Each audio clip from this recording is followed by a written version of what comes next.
Hello guys, classes channel में स्वागत है। और आज आपके लिए फिर से एक नए वीडियो लेकर आए हैं जो कि 10th क्लास की मैथ की वीडियो है। और इस यूनिट का नाम है समांतर श्रेणी। क्या नाम है? समांतर श्रेणी। आज सबसे पहले क्या करें कि इस वीडियो को देखने से पहले आप क्या करें कि आप कॉपी और कलम को निकालते बैठे, ताकि समांतर श्रेणी आज इस तरह से पढ़ाने वाले हैं कि अगर आपको समांतर श्रेणी समझ में नहीं आ गया तो क्या बोले कि आपको किसी से पढ़ाए नहीं कि आज आपको समझ में आ जाए। और मेरे थंबनेल पर ऐसे नहीं लिखा हुआ है कि हम आपको सिखाकर ही छोड़ेंगे। हम आते हैं कि समांतर श्रेणी में होता क्या है। समांतर श्रेणी को शॉर्ट में हम क्या करते हैं? एपी पढ़ते हैं। क्या पढ़ते हैं? एपी, यानी कि अर्थोमेटिक प्रोग्रेसिव, यानी कि समांतर श्रेणी हिंदी में पढ़ते हैं, इंग्लिश में शॉर्ट में हम लोग एपी बोलते हैं। और यह कोई ट्रिक का वीडियो नहीं है कि जल्द ही खत्म हो जाएगा। यहाँ पे आते हैं एपी माने कहता है समांतर श्रेणी। अब आते हैं कि समांतर श्रेणी होता क्या है, आखिर में समांतर श्रेणी में क्या क्या पढ़ना है, किस किस फॉर्मूले का यूज करते हैं और इसको किस तरह से हम बनाते हैं। हम आते हैं समांतर श्रेणी। आप समझिए कि समांतर यानी कि सीधी तो समझते होंगे। अब समझिए, यहाँ पे एक दिया हुआ है, यहाँ पे दिया हुआ है, यहाँ पे लाइन दिया हुआ है, यहाँ पे लाइन दिया हुआ है। यह चीज आपके बुक में भी दिया हुआ है, लेकिन फिर भी हम आपको इस तरह से बताने वाले कि आपको समझ में आ जाएगा। अब आते हैं, मान लीजिए कि इसका जो अंतर होगा, इसका जो अंतर, इसका जो अंतर, इसका जो अंतर होगा, समान अंतर होगा। यानी कि यहाँ पे अगर लिखते हैं 4, यहाँ पे लिखते हैं 8, यहाँ पे लिखते हैं 12, यहाँ पे लिखते हैं 16, तो आपके मन में चल रहा होगा कि यहाँ जो होता है ना, यहाँ पे क्या होगा, दोनों का क्या है? समान है। दोनों का क्या है? अंतर समान है। इसके बीच का अंतर 4 है, इसके भी बीच का अंतर 4 है, इसके भी अंतर बीच का 4 है। और यही जो समान अंतर, यानी समांतर का मतलब क्या होता है? समान अंतर, समान प्लस अंतर मिल के क्या बना? समांतर। अगर किसी भी वर्ड हिंदी शब्द का अर्थ आपको नहीं समझ आता है, आप उसका संधि निश्चित करेंगे और आपको जल्द से जल्द समझ में आ जाएगा। यहाँ पे क्या कहते? समान जो अंतर, यानी कि समान अंतर। जब समान अंतर होता है तो उसी को हम समांतर श्रेणी कहते हैं। अब आते हैं दो संख्याओं के बीच, यानी लगातार संख्या दिया हुआ है, सीरीज दिया हुआ है, आपको श्रेणी दिया हुआ है 1 2 3 4। अगर मान लीजिए यहाँ पे लिखा है 2 4 6 8 10 12। अब देखिए इसके बीच का अंतर कितना? 2, इसके बीच का अंतर कितना? 2, इसके बीच का अंतर 2 है, इसके बीच का अंतर 2 है, इसके बीच का अंतर 2 है। और यहाँ पे डैश कर देंगे हम, और यहाँ पे 50 लिखते हैं तो क्या हो जाएगा कि यहाँ पे क्या होगा? समांतर श्रेणी में है, यानी कि सबके अंतर कितना है? 2 है। जब क्वेश्चन पेपर इस तरह सीरीज दिया हुआ है और उसके बीच का अंतर समान आता है तो इसको हम बोलते हैं कि समांतर श्रेणी में है। अगर इसका अंतर समान नहीं आता, अगर मान लीजिए यहाँ पे 12 लिखा है, यहाँ पे 16 हो जाता, तो यहाँ पे 4 अंतर होता है, यानी कि इसके अंतर समान नहीं है। यहाँ तक तो 2 2 आया, और इसके बाद में क्या होता है? 4 आ गया, इसलिए इसका अंतर समान नहीं है पूरे सीरीज का। जब पूरे सीरीज का अंतर समान नहीं हो तो वह समांतर श्रेणी में नहीं होगा मेरे दोस्त। यह क्या होगा? समांतर श्रेणी। इस तरह के अगर सीरीज लिखा हुआ है तो उसको हम समांतर श्रेणी बोलेंगे। तो फिर आपके मन में चल रहा होगा कि अगर सर माइनस में हो तो क्या करेंगे? तो देख लीजिए, अगर सारे माइनस में हो, सभी माइनस में हो, सभी माइनस में हो, एक तो प्लस में होगा, दूसरा माइनस में होगा। अगर सभी माइनस में है और सभी का अंतर समान है, यानी एक दूसरे को घटाकर देखेंगे, सभी का अंतर समान आता है, तो वह समांतर श्रेणी में कहा जाएगा। अगर उसके माइनस में होने के बावजूद भी अगर उसका अंतर समान नहीं आता है तो वह समांतर श्रेणी में नहीं होगा। इस बात को समझ गए? आगे बढ़ते हैं हम। यह तो हमने बता दिया कि किस तरह से देखकर आप समझ सकते हैं कि वह समांतर श्रेणी है या नहीं। आपने यह बात समझ में आ गया होगा कि समांतर श्रेणी क्या होता है। अब हम आते हैं इसमें क्या क्या पढ़ना है। इसमें पढ़ना है एक तो पढ़ना है आपको, इस चैप्टर का नाम होना चाहिए मेरे अनुसार AN और D। AN और D, ए का मतलब क्या होता है? बात समझेगा।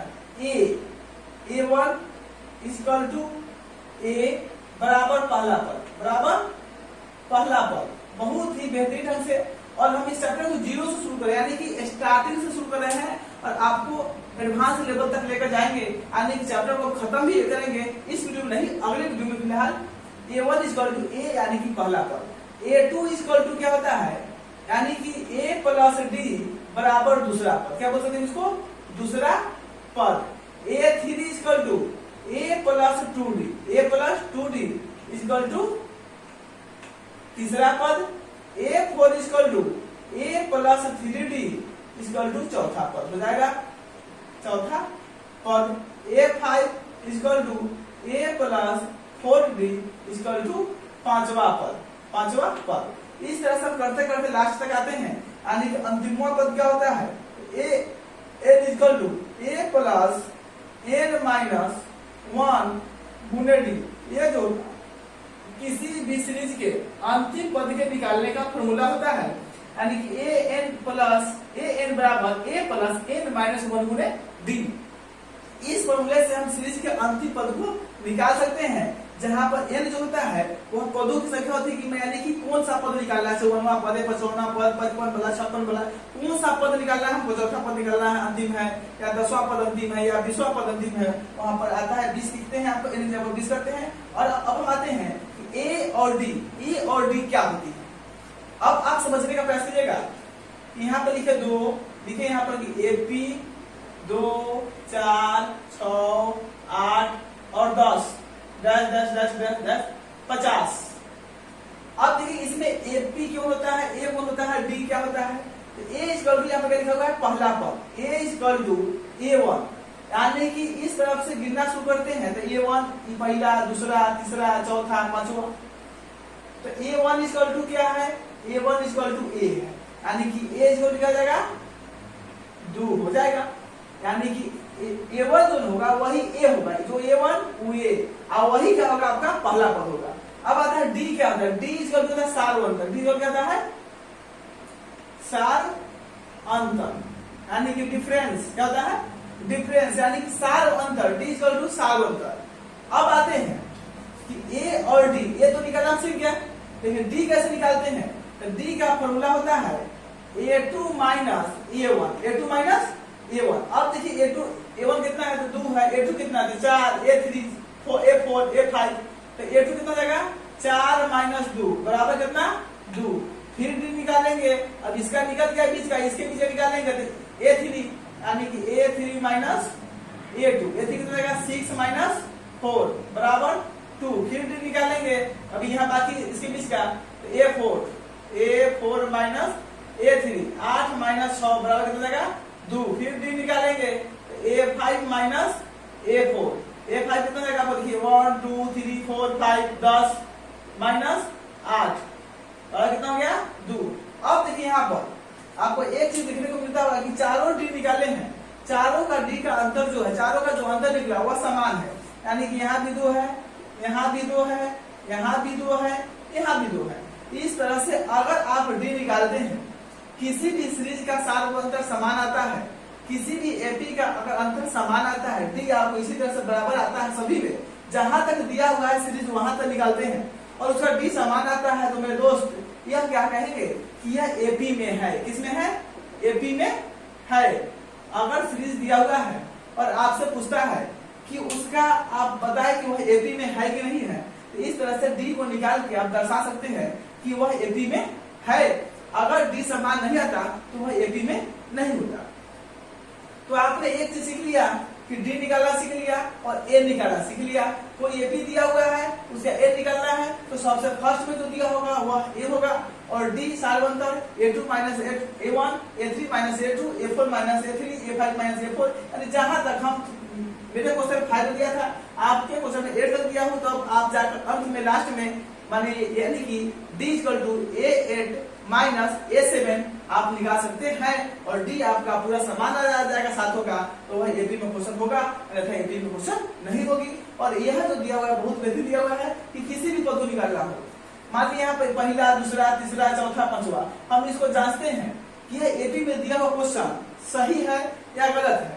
तो देख लीजिए यहाँ पे पांचवा पद क्या है, पहला, दूसरा, तीसरा, चौथा, पांचवा, 10 दिया है, हम निकाल के देख लेते हैं क्या है, A5 equal to A plus 4D। एक को कम लिखना है D, यहाँ पे A कितना है आपका 2 है प्लस 4, D कितना है 2 है, 2 का 2 प्लस 4 दूना 8, 8 2 10, यानी कि यह क्वेश्चन जो आपका सही है, क्योंकि यहाँ पर पांचवा पद निकाले तो 10 आया, और पांचवा पद यहाँ 10 दिया हुआ ही है। यानी कि अब अगर छठा पद निकालना हो या 8वां पद निकालना हो, A प्लस 8वां पद निकालना हो तो 7D रखेंगे, एक भी कम रखेंगे। किसी भी प्रकार का कोई सा पद निकालना हो AP में, तो आप क्या करेंगे कि बस मेरे दोस्त एक D कम रखेंगे, एक को प्लस करेंगे, वहां पे आपका निकल जाएगा ए एक्स इक्वल टू क्या हो गया, यानी A X equal to A plus A कितना आपका ए 2 है प्लस 7 डी कितना है 2 है, तो 2 का 2 7 गुना 14, 14 2 16, आठवां पद क्या होगा आपका 16 हो जाएगा। और पूछे कि पांचवा पद क्या है, तो उसके लिए यहाँ पे निकाल दिए पांचवा पद, आठवां पद निकल गया। ये इस तरह से डी और ए निकालना, और किसी भी प्रकार का सीरीज दिया हुआ है उसमें आप पद निकाल सकते हैं। और तब तक के लिए एपी में यह आपका जो चैप्टर होगा बुक होगा 5.1 जो होगा, इस फॉर्मूले से मेरे समझाए गए द्वारा फॉर्मूला जो बताए हैं और जिस तरह से समझाने का प्रयास किए हैं, हमें पूर्ण विश्वास है कि आपको समझ में आई होगी और आप 5.1 चैप्टर को बनाएंगे। अगर उस क्वेश्चन में किसी प्रकार की दिक्कत होती है तो कमेंट बॉक्स में जाकर आप कमेंट करेंगे, आपके लिए उसी क्वेश्चन को लाया जाएगा जिस क्वेश्चन को आप कमेंट में लिखेंगे। तब तक के लिए लेते हैं विदा। जय हिंद, जय भारत। वीडियो को लाइक करें, कमेंट करें और ज्यादा से ज्यादा इसे शेयर भी करें। Thank you.